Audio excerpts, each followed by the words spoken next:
I have guys who read the Message Bible on the show. We're not like roasting them. We just like having fun. I call the NIV the non-inspired version, but I interviewed Craig Keener, who freaking translated that, a lot of that book. So, so we're friends with those guys. We love those guys. And the NIV is an inspired version. It's just being funny. Okay. Well, thank you. Yeah. Nobody, don't get all upset. You can write all of your emails at timware@idon'tcare@gmail.com. That's right. Welcome to the Advancement Podcast. This is Taylor Show with Tim Ware, the president of Advancement Coaching and Consulting.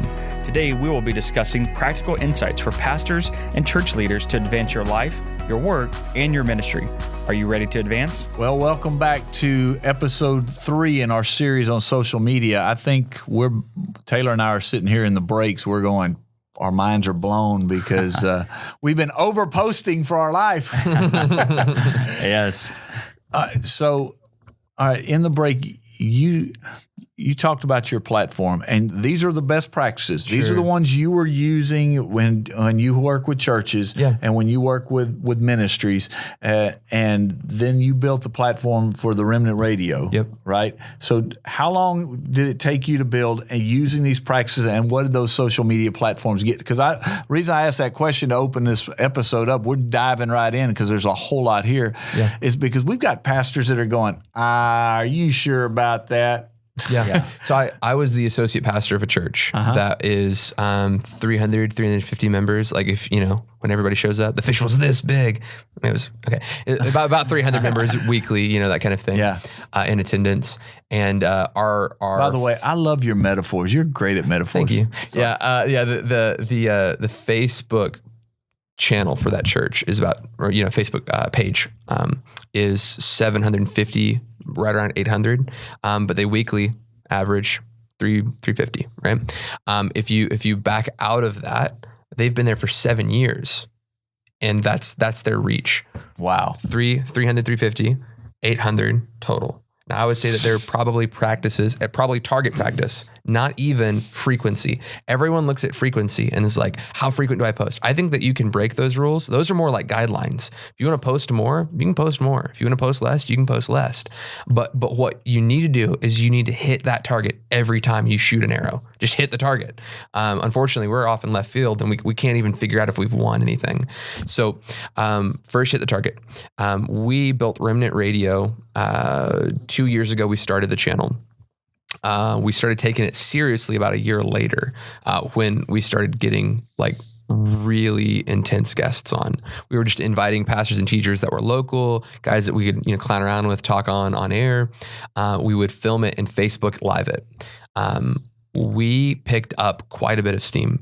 In year 1, our Facebook channel was about 1,200, and I was like, whoa, I've doubled the size of my church's Facebook platform, and it took them 7 years to get to this.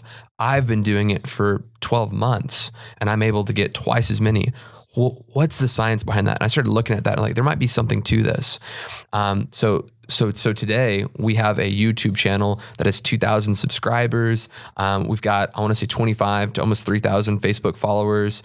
We've got 20,000 to 40,000 views on YouTube every single week. And for a pastor to be able to say, I spoke to a church of 200 people, but I did something that went on YouTube and it reached 40,000 people. Like, that's a really affirming thing to be able to say, I've spent the same amount of time that I would speak to these people, but I utilized the gospel in such a way that I cast a much larger net. These people might never come to my church, but I empowered them with life-giving, engaging content.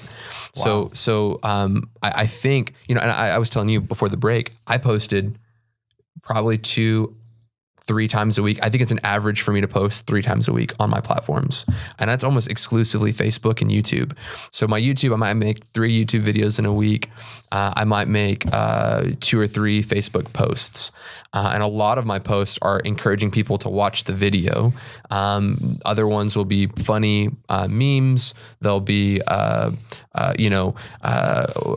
guy and a doctor, and the doctor asks the guy, hey, do you have mental illness in your family? He goes, I have an uncle who reads the Message Bible Bible, those kinds of things.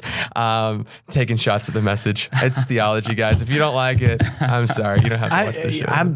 Okay. He's like changing the subject. Well, okay. It's a theology show. We like to have fun. I know that. I've been on there, remember? Yeah. I have guys who read the Message Bible on the show. We're not like roasting them. We just like having fun. I call the NIV the non-inspired version, but I interviewed Craig Keener, who freaking translated that, a lot of that book. So, so we're friends with those guys. We love those guys. And the NIV is an inspired version. It's just being funny. Okay. Settle. Well, thank you. Yeah. Nobody, don't get all upset. You can write all of your emails at timware@idon'tcare@gmail.com. That's right.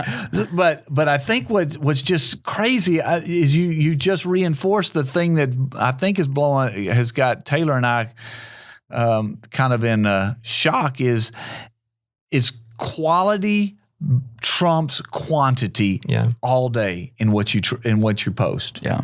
Is that? Yeah. Content is king for sure. Is your content, and I'm going to use these words: unique, engaging, life-giving. Unique because pastors sometimes like to cheat and repost their sermon. I'm going to get a quote from my sermon. I'm going to get a video from my sermon. I'm going to get, a blog from my sermon. And those things can be good and life-giving. But more often than not, when people watch those, your audience in your church is not going to share, like, subscribe, because every time they come to the Facebook page or, they're seeing stuff that they already saw on Sunday. So they're less inspired. They're less wowed because this is the second time they've heard this really cool thing. Now, if it was a unique, engaging thing that was super inspiring, they'd go, wow, that's super cool. Like, share. And that video now gets twice as many engagements. So I think unique is important, but not essential. Life-giving is the important. I think that people who will never attend your church will follow you and have their lives transformed by the gospel because you're giving them something of substance.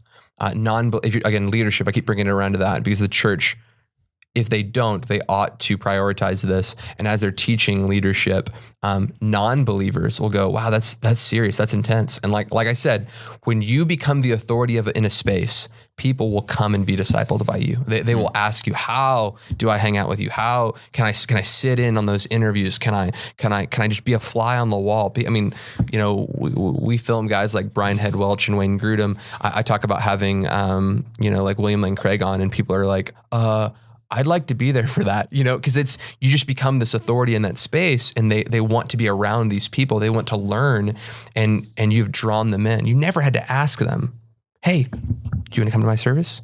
It's like someone you've never met before walking up to you on the street and going, hey, you want to buy a watch? Like, no, like you look like someone who's professional, who's got integrity, who's giving away free, valuable content. And the response is like, man, how can I get more of this? I need to get closer to this individual. They have a weekly service where they do this. Yeah.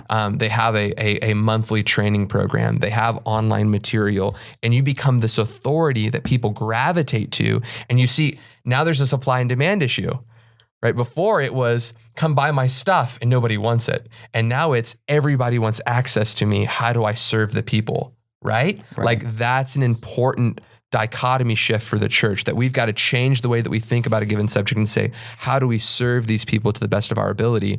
And that's going to be really by meeting those felt needs, whatever your language is, that target that we talked about in the last episode. I know there's a lot of content, and I felt like it rambling there at the end. Well, you've been using the phrase unique, engaging, life-giving content. Mm-hmm. You talked about unique and you talked about life-giving. Now, give it kind of clearly define that engaging piece there. Sure. Yeah. So, like any conversation, that the reason that I think Remnant has been so successful, the podcast that we have, is that I will have someone completely disagree with, right? Like completely disagree with. Can a Christian be demon possessed? Calvinism. These are both positions I go, no, I'm not a Calvinist. I don't think Christians can be demon possessed, but let's have 6 hours of conversation about these given topics and not debate, not be angry. Just tell me what you mean by this. I'm curious what you think about this. Right. Asking those questions. And what happens is that when I pull down my offensive, when I'm not on the offense, right? When I do that, I create a safe space for my guest to speak, And then when my audience sees that my guest is being treated with respect, they know that they will be treated with respect, right? So again, the message joke at the beginning of this episode might not have been super funny for those. And it might have actually caused people to get defensive and think, well, if I say, well, I read the Message Bible, is he going to come after me? It's okay. I read the Message Bible. I know Tim I knew it was a safe space. I actually like to use it in my sermon some. It's because, I texted you one day. I think I said something about, I know I'm being a lightweight. I do. I remember that. Yeah. And I was like, oh no, man, it's good. I think we maybe need a theology conversation, another day for sure. I think what this looks like for social media in a church is that engaging piece is stop saying, if you're not here, then you don't love Jesus. Or if you don't come to this, or if you're not engaged in this, it's dividing.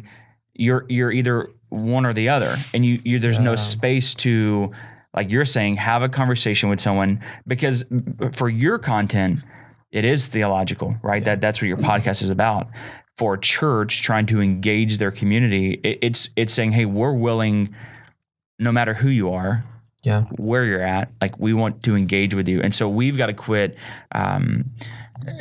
We've got to quit shutting doors before we've even invited people to the door, right?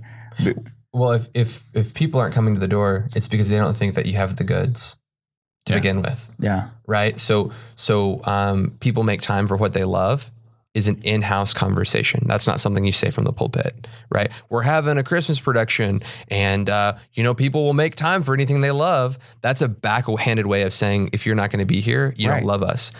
In an in-house staff meeting conversation, no one's coming to these events. Why not? That's when you say people make time for what they love. Right. And you say, what is it that we are not producing? Are we not meeting a need? Are we not caring for the people? Are we not, if they felt cared for, if they felt like they were growing, they would be here. So that's on us. We've got to figure out what's going on, because the gospel has never failed, right? The gospel in every context, in every historical, in its historical venue, has conquered the kingdom of darkness, proclaimed the kingdom of light. It wins. Yeah. So there's nothing wrong with the gospel. Right. It's something that you're doing with the gospel that's not connecting with the people. So there's something that you're not ministering that aloe the way that balm of Gilead, the way that you ought to. That was people write books on stuff like that. I don't know. Anyway, so there's just there's a disconnect in our delivery of that thing. Yeah. So like you said, I would avoid that. I would desperately avoid political conversations. I think about the article. There's been an article circulating I've seen on pastors and church pages where, about prioritizing, because sports is such a big deal in there. Yeah. And if you would do that, you would, prioritizing.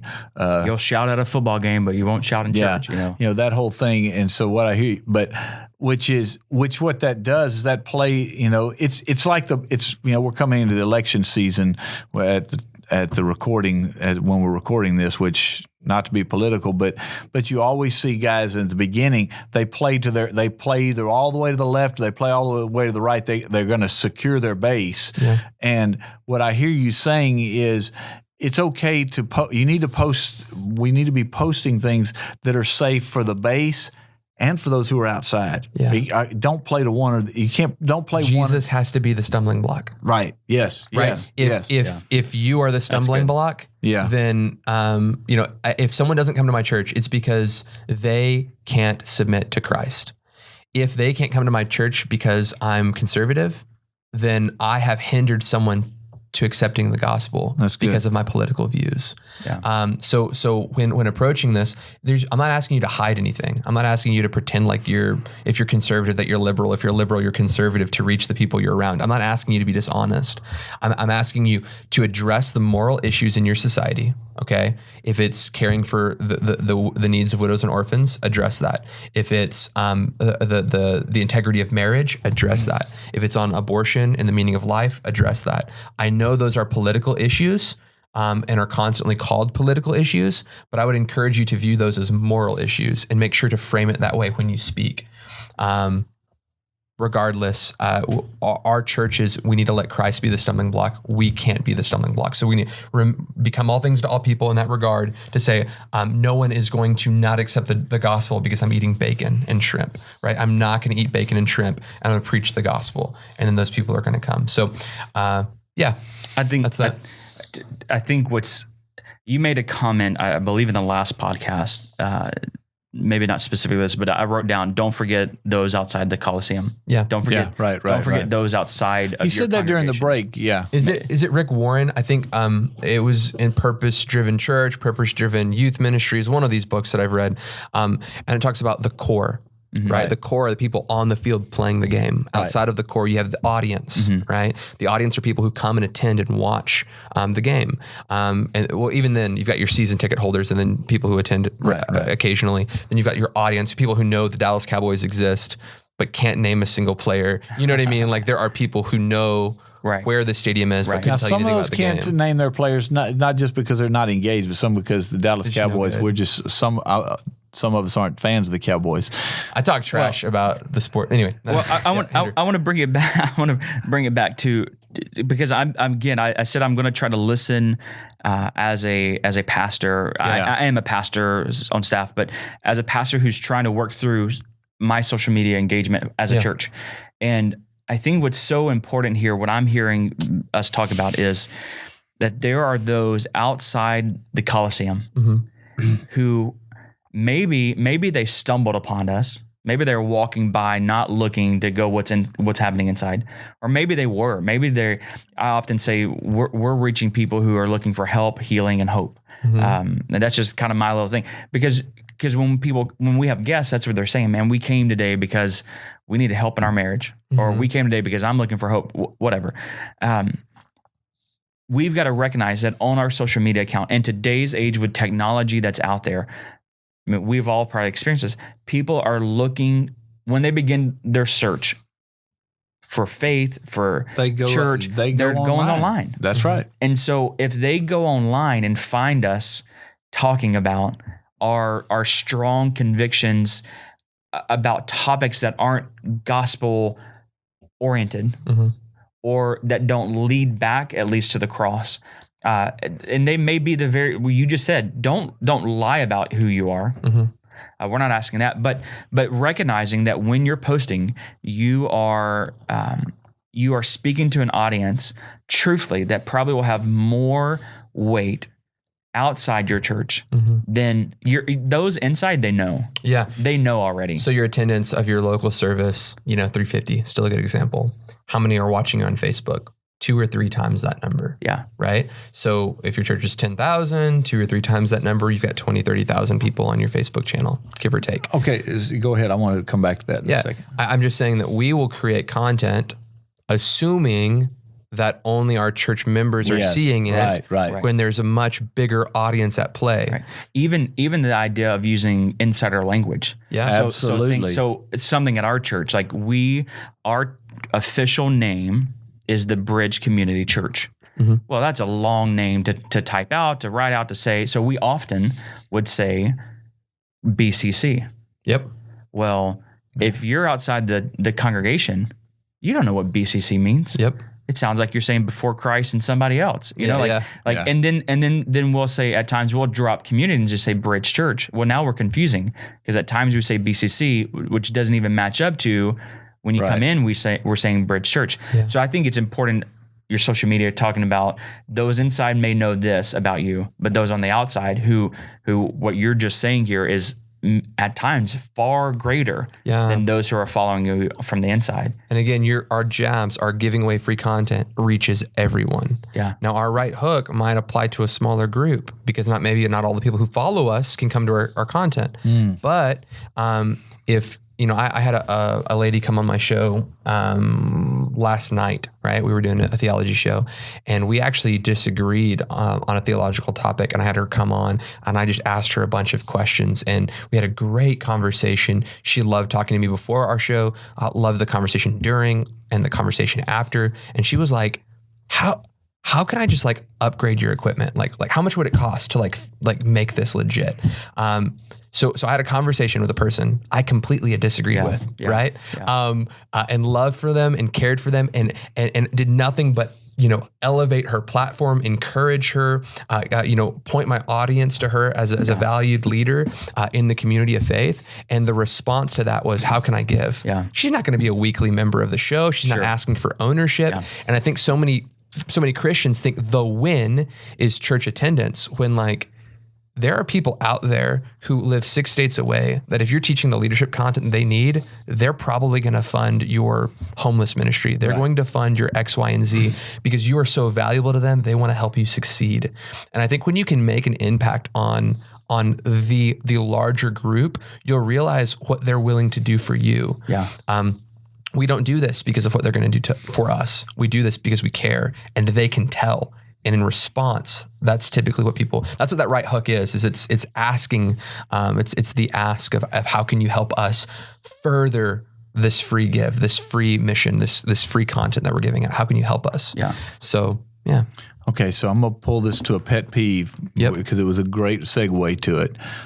You said, or your channel. And you also said it probably, I think back in the first episode, you talked about going on Facebook and on Sunday morning, there's like everybody's broadcasting their service. Everybody.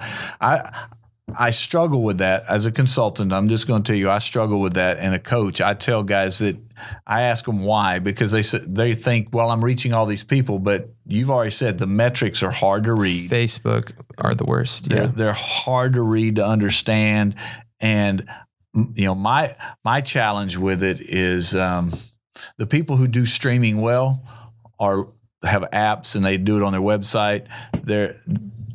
But you know, our smaller churches will say this is free, it's easy. I stick, you know, for less than $100, I can have my phone sitting out in the middle on a stand, and I can show everybody. Mm-hmm. What are your thoughts on that? I mean, because based on what I'm hearing, I don't think that doesn't sound like you're a fan of it, because that's probably not the content I want for the broader audience. Mm-hmm. And you're also, and it's lost in the muddle. Sure, is what I think I hear you saying. So help us with that. A couple things. I think this is going to determine, or this is going to be, it's going to depend on the kind of pastor you are. Okay. First of all, I would encourage all pastors everywhere, if you had to pick between Facebook and YouTube, go to YouTube, because you're going to get 600 live views on Facebook, on Sunday, but those 600 views, literally that video was forced onto the app. Like, they didn't even click it. Like, they were just scrolling through and a live notification came up and it automatically opened it and it counted it as a view. The thing is Facebook and YouTube right now are showing their shareholders who has the most live views. So they're in competition. So right now is the best time to be in the live wars. We're going into the live wars and we are going to compete on the live wars. You should do it. It's a good thing for you and your church. I would really, really encourage, if you're going to do live, do it on a platform like YouTube, because Facebook, I don't believe those numbers are accurate when it says 600 views. How long are they actually watching it? Seconds. Secondly, when was the last time you saw a Facebook post from a church? There was a sermon that went up, okay? And you saw it 3 weeks after that sermon went up. Never. You were not on Facebook and saw Sunday, you see the live video when you're scrolling through your feed. You might, if you're lucky, see it on Monday, but that's it. You'll never see it again. 2 weeks after a live video on Facebook, you'll never get another view. Never isn't, you see what I'm saying? I'm speaking within hyperbole a little bit. YouTube is the largest search engine in the world. I had 1,000 views with Michael Heiser when he came on live, Dr. Michael Heiser with the Unseen Realm. And today I have 22,000 views on that video. No, 25,000. That's what I was checking right before we came on. 25,000 views on that video, because it still exists. If you can't find it on Facebook, it doesn't exist. And nobody is going on Facebook typing in Hebrews chapter 4 teaching, or Hebrews 6, how to lose your salvation. Like, no one, elementary principles of the faith. They're looking for key phrases in YouTube. You want your video coming up when people search something that they're looking for. The problem is no one gets on Facebook and searches I was just Hebrews thinking. chapter 6. Yeah. You I can was only just search for people. You can't search for topics. That's right. That's exactly what I was thinking. You're not getting on Facebook and search message 2 weeks ago from the Bridge Church. So Facebook is a nice this week at the Bridge Church. In the moment kind of But thing. YouTube is a long game. Yeah. You're not going to see a lot of views up front, but if you keep regularly posting a sermon, an interview, a testimony, and you just regularly exercise that platform, you will see growth. So the next question I would ask in that is what kind of quality? Go ahead. I want to interrupt because I want to make this point to the last question. And this is not a to not do it response, to not do Facebook Live. But what I tend to find in some of the churches I have connections with, our own church, previous churches we've been a part of, is it's a little bit skewed when we go. I'd say never do worship. I don't know if that's never do live worship. That's not where I was going to go, but very, very true. That's just a blanket statement. When we go, hey, we had 100 views this week, or on this past sermon's live view. This is what I typically find. It's mom-in-laws, mom and dad, who are listening to staff members' church. There are people who are friends of ours outside the community, outside the local community. Again, I'm not saying don't do it because you're not reaching, because you're reaching people outside maybe your missional audience. But I would go think about your missional audience. Yeah. Is the energy and time and focus on us doing this helping us reach the missional community God has placed us in? Yeah. And if it hasn't, don't do it Find for that mom-in-law. kite stream. My mom-in-law loves to listen to when I preach, but if she's skewing my number, and I'm going, man, we got to keep doing it because we're having so many people listen. Well, who is it? And I don't know that Facebook or even YouTube could actually tell you who it is. Oh, my YouTube channel, I can tell you the age of people who watch the show. I can tell you the demographic, where they're watching from, what state, what country. Okay. I got people all over the world. You're using your Google Analytics piece because YouTube has it built in. Right. Yeah. So that's good. I just wanted to bring that up to go. I love numbers. But I want to have true numbers. Yeah. Don't say we had 1,500 views when maybe 13 seconds each. Yeah. Right. Exactly. Or all your missionaries went back because they're looking for sermons. I want to think about. We talk about the eternal, the missional community. In the community, is this video being broadcast actually reaching people who are potentially looking for a church in your community? I realized if I was to Google the Bridge Church in Hutto and you have a YouTube channel, that will come up on my search. Or if I'm using whatever search engine, it will come up where I may get your Facebook page, but it doesn't send me to the content where the YouTube channel does on the search. Because Google owns YouTube. True, but even if I do it on a Safari, it'll still come over whatever search engine. If I can be that specific, the Bridge Church in Hutto, that will be part of what comes up on the search. Yeah, which sends me to content, not to somewhere. It's part of it. Yeah, I send text messages to my friends like, "Hey, man, when you Google your name, my show comes up. You're welcome." Like that kind of thing. Before you were like nobody could search you. But now your name is searchable. Anyway, that's kind of a joke. But when it comes to I know we've got to wrap up, man. When it comes to quality, I think, which is probably another conversation we're gonna have to do next. I would just figure out, what are you doing? Make sure that you do it well. And then how is that well when it comes to live video? Go ahead and X out worship music unless you're, in the thousands of church members. You can usually afford a quality live stream if you're in the thousands. But yeah, I would be careful to make sure it's quality. Yeah. Wow, as we're coming to the end of this, again, there's so much in this. We're probably going to have you back for another couple of episodes to talk about this. It's just not in the schedule right now. Let me just ask the question. Let's go ahead, Taylor, and ask the question. What's your big takeaway from this conversation, just in this episode? I mean, I've got lots of notes. I think real simply, the two things. One was the quality trumps quantity. Yeah. I think gives the pressure release valve for all of us pastors that are going, but we have to get so much out. Mm-hmm. We go, okay, I'm gonna take a step back. I'm gonna breathe and go. I'm gonna put out something that's quality about who we are as a church, and then secondly, less about social media, but it was a solid statement was that Jesus should be the only stumbling block. Absolutely. Yeah, that's good. Absolutely. Yeah. I wrote that one down too. So the question I would ask as we wrap up today for you guys is, Josh is coming back for one more episode on this topic, but we want to talk a little more to the individual in our next one about managing our personal pages, because there is a component to that. But I think that the question that I have is, when you go back and look at your church's social media and ask yourself, are you doing the best practices? Is your content unique, engaging, and life-giving? Thank you so much. Thank you for joining us today on the Advancement Podcast. The show notes are available on our website at www.advancement.cc, along with other resources. Again, this is Taylor Schode on behalf of Tim Ware and the entire Advancement team.